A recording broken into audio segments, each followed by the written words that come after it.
नमस्कार दोस्तों, स्वागत है आपका न्यू डिस्कशन में। आइए डिस्कस करते हैं आज का करंट अफेयर्स। यदि आपको चाहिए पीडीएफ तो आप जाइए टेलीग्राम पर, वहां पर सर्च कर लीजिए सिविल एलायंस, या फिर डिस्क्रिप्शन बॉक्स में लिंक दे दूंगा, वहां से आप इसे डाउनलोड कर सकते हैं। तो आइए स्टार्ट करते हैं आज का न्यूज। इन्वेस्ट इंडिया की सीईओ बनी है, प्रबंध निदेशक और सीईओ बनी है, जिनका नाम है निवृत्ति राय। सुश्री निवृत्ति राय इनका नाम है। यहाँ पर देखिए, ये पहले फार्मर इंटेल इंडिया हेड थी। जो इंटेल इंडिया कंपनी है उसकी ये पहले से ही हेड रह चुकी है 29 साल तक। पिछले 29 सालों से लगातार उस पर काम कर चुकी हैं। तो सुश्री नायक प्रतिष्ठित, इन्हें नारी शक्ति सम्मान से भी पुरस्कारित किया जा चुका है। और 29 सालों तक लगातार इनके जो एक्सपीरियंस है कार्य करने का, जो इंटेल इंडिया में हेड के रूप में काम की है, वो भी इनके पास एक्सपीरियंस है। तो इनको बनाया गया है प्रबंध निदेशक और सीईओ बनाया गया है इन्वेस्ट इंडिया के। तो इन्वेस्ट इंडिया है क्या, इसके बारे में भी जानेंगे। जो इन्वेस्ट इंडिया है, इसकी स्थापना 2009 में हुई थी। इसकी स्थापना 2009 में हुई थी। ये भारत सरकार का जो वाणिज्य और उद्योग मंत्रालय है, उसके उद्योग और आंतरिक व्यापार संवर्धन विभाग के तहत एक गैर लाभकारी उद्यम है। एक गैर लाभकारी उद्यम है। कौन? Invest India. यह राष्ट्रीय निवेश प्रोत्साहन और सुविधा एजेंसी के रूप में कार्य करती है। मतलब कि भारत के अंतर्गत जो राष्ट्रीय रूप से निवेश आते हैं उसको प्रोत्साहन करने के लिए, और जो भी सुविधा होता है, सुविधा प्रोवाइड करने के रूप में यह कार्य करती है। कौन? ये जो एजेंसी है, एजेंसी के रूप में कार्य करती है, जिसका नाम है इन्वेस्ट इंडिया।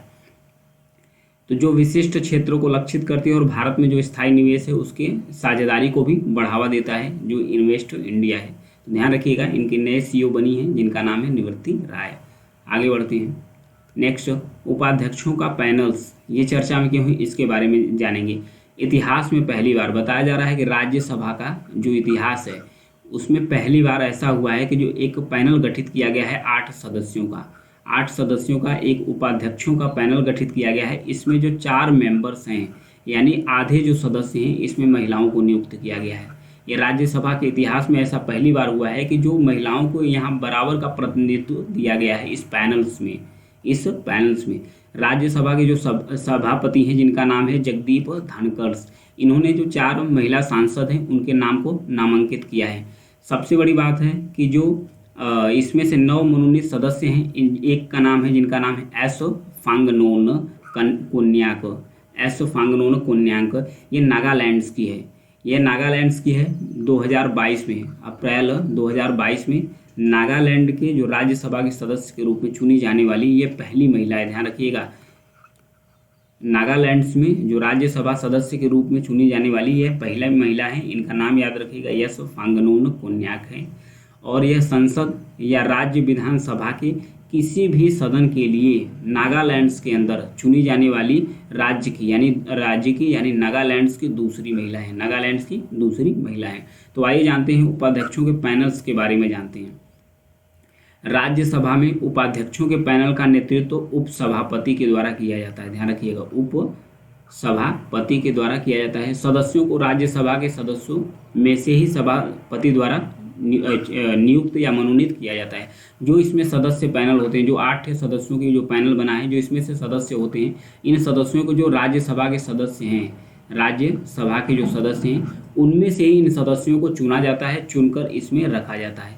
तो इनकी भूमिका क्या है? जो उपाध्यक्षों का जो पैनल बनता है उसकी भूमिका यही है कि विधेयकों को, किसी भी विधेयक को जो लंबित है उसे पारित करवाना इनका काम है। कोई भी विधेयक लंबित है उसको पारित करवाना, और सरकार के प्रभावी कामकाज को सुनिश्चित करना और उसमें सहायता करना। सरकार के द्वारा जो भी गतिविधि या कार्य किए जाते हैं तो उसमें सहायता प्रदान करना, ताकि कोई भी काम बाधित न हो। सभापति की अनुपस्थिति की स्थिति में वही कर्तव्य सदन के जो उप सभापति हैं उनको सौंपा जाता है और निष्पादित किया जाता है। यदि सभापति नहीं है, ध्यान रखिएगा, सभापति इन सदस्यों को मनोनीत करते हैं। यदि सभापति जो राज्यसभा में उपस्थित नहीं है, अनुपस्थित है, तो इनके अनुपस्थिति में जो ये कार्य करते हैं, मनोनीत करते हैं सदस्यों को पैनल के लिए, तो वो अब उप सभापति उसका कार्य करते हैं। तो इसके बारे में भी याद रखिएगा। आगे बढ़ते हैं। नाटो शिखर सम्मेलन के बारे में दिया है। हाल ही में जो नाटो का शिखर सम्मेलन हुआ है वो लिथुआनिया, यूरोप महाद्वीप का एक कंट्री है जिसका नाम है लिथुआनिया। उसकी कैपिटल से यानी राजधानी है जिसका नाम है विल्नियस। विल्नियस में अभी हाल ही में जो 2023 का जो नाटो शिखर सम्मेलन हुआ है वो लिथुआनिया के कैपिटल्स विल्नियस में हुआ था, तो इसलिए चर्चा में आ गया है। इसमें महत्वपूर्ण क्यों है इसके बारे में जानेंगे।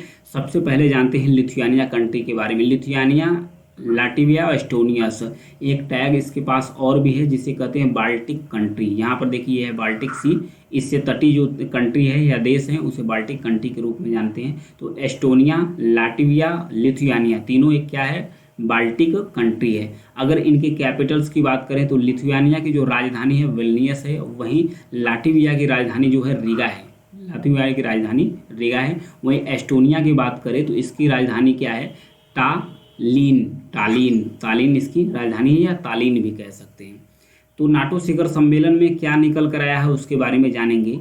यहाँ पर सबसे बड़ी उपस्थित की एक परिषद का गठित किया गया था, उसमें नाटो के सदस्य देश थे और उसके साथ साथ यूक्रेन भी थे। फिलहाल में यूक्रेन और रसिया के बीच में वार चल रहा है, युद्ध चल रहा है पिछले 1 सालों से।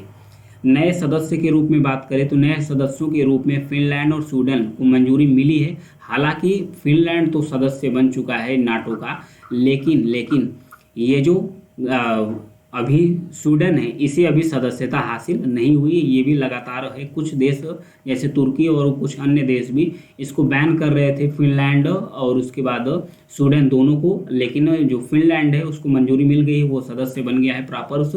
लेकिन जो स्वीडन है अभी सदस्य नहीं मिल गया है और देशों के द्वारा जो रेटिफिकेशन है धीरे धीरे मिलना शुरू किया है। तो आइए जानेंगे सबसे पहले नाटो के बारे में।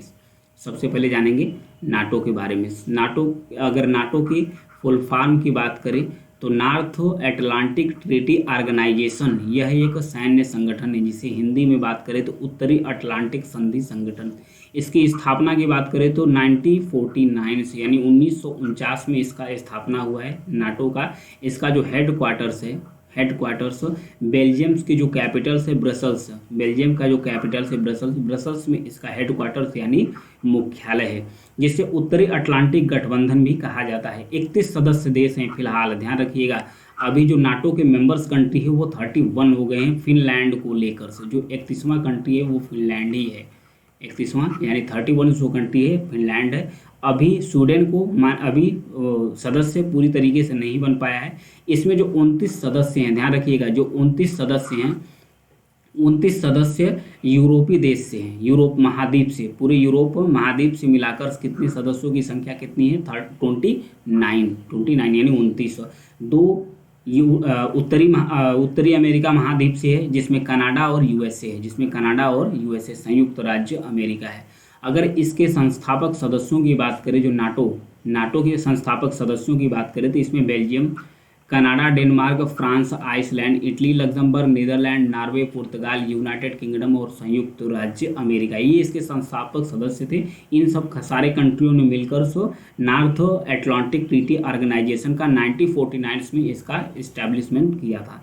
वहीं एक आर्टिकल्स है, आर्टिकल 5 यानी अनुच्छेद 5 जो नाटो का है, ये क्या कहता है, ये कहता है कि अगर नाटो कंट्री के बीच, मतलब कि नाटो का जितने भी सदस्य देश हैं यानी कि 31 जो सदस्य देश हैं, इसके किसी भी कंट्री पर कोई अन्य देश, गैर नाटो देश अगर अटैक करता है तो इसे मान लिया जाएगा जो 31 कंट्री है नाटो सदस्य देश है उस पर सब पर हमला मान लिया जाएगा कि इन सारे सदस्यों पर हमला हो गया। सारे देश मिलकर उस कंट्री को जवाब देंगे, जवाबी कार्रवाई करेंगे। जैसे में ये आर्टिकल्स, जो आर्टिकल 5 है यानी अनुच्छेद 5, ये लागू कब हुआ था, जब 9/11 में जब हमला हुआ था संयुक्त राज्य अमेरिका में, टेररिस्ट हमला मिला था, तो ये अनुच्छेद 5 को पहली बार लागू किया गया था। तब के बाद अभी जो आर्टिकल 5 है नाटो सदस्य का, वो अभी लागू नहीं किया गया है। सारे देशों ने मिलकर उस पर कार्रवाई किए थे। तो ये था नाटो के बारे में और उसके शिखर सम्मेलन के बारे में। पशु क्षेत्र के लिए ऋण गारंटी योजना, एक स्कीम चली है पशु जो डेयरी उत्पादन के लिए या डेयरी क्षेत्र के लिए, पशुधन के लिए, लाइव स्टॉक सेंसस के लिए जो ऋण गारंटी योजना है उसके द्वारा शुरू किया गया है। तो ये है क्या, इसके बारे में जानेंगे। मत्स्य पालन, पशुपालन, डेयरी मंत्रालय ने पशुधन क्षेत्र में सूक्ष्म, लघु और मध्यम उद्यमों, ध्यान रखिएगा, जो पशुपालन है उसके क्षेत्र में जो छोटे छोटे उद्यम है उसको बढ़ावा देने के लिए और ग्रामीण अर्थव्यवस्था को बूस्ट करने के लिए, यानी ग्रामीण अर्थव्यवस्था को बढ़ावा देने के लिए पशुपालन बुनियादी ढांचा विकास निधि, पशुपालन यानी animal husbandry animal husbandry infrastructures development fund के तहत एक योजना शुरू की गई है जिसका नाम है क्रेडिट गारंटी योजना। क्रेडिट गारंटी योजना, इस योजना के तहत किया क्या जाएगा उसके बारे में जानेंगे। सबसे पहले तो इसके तहत एक फंड इस्टाब्लिश किया जाएगा जिसका नाम है क्रेडिट गारंटी फंड।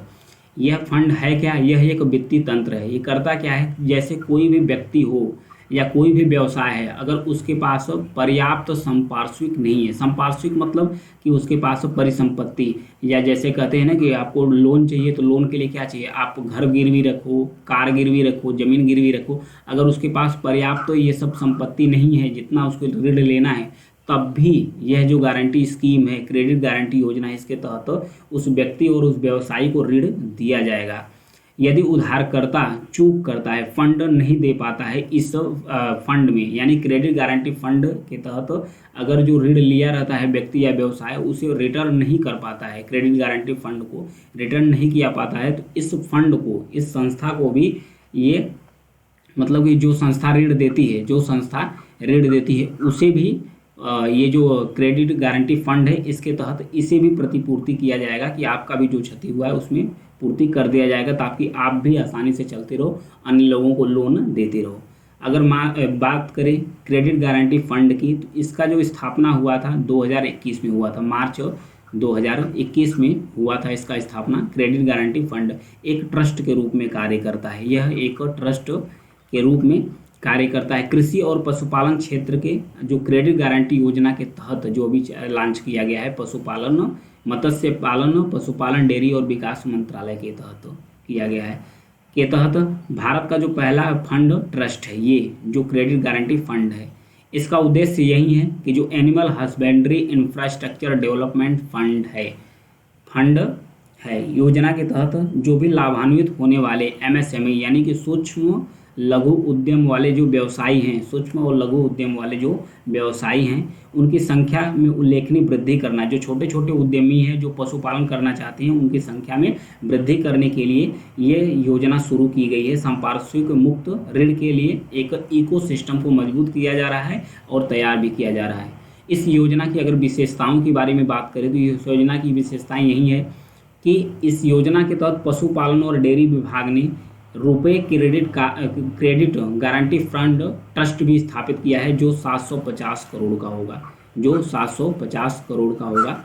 नाबार्ड जो कृषि क्षेत्र के तहत लोन को अथवा फंड पास करता है उसके तहत इसे इस्टैब्लिश किया जा रहा है। यह करेगा क्या, जो एमएसएमई यानी छोटे छोटे उद्यमी उनको ऋण सुविधाओं के लिए 25% तक का जो क्रेडिट गारंटी कवरेज है वो प्रदान करेगा। क्रेडिट मतलब ऋण गारंटी का जो 25% कवरेज है वो ये प्रदान करेगा। जो फंड बनाया गया है 750 करोड़ का, जिसका नाम है रुपए का क्रेडिट गारंटी फंड ट्रस्ट।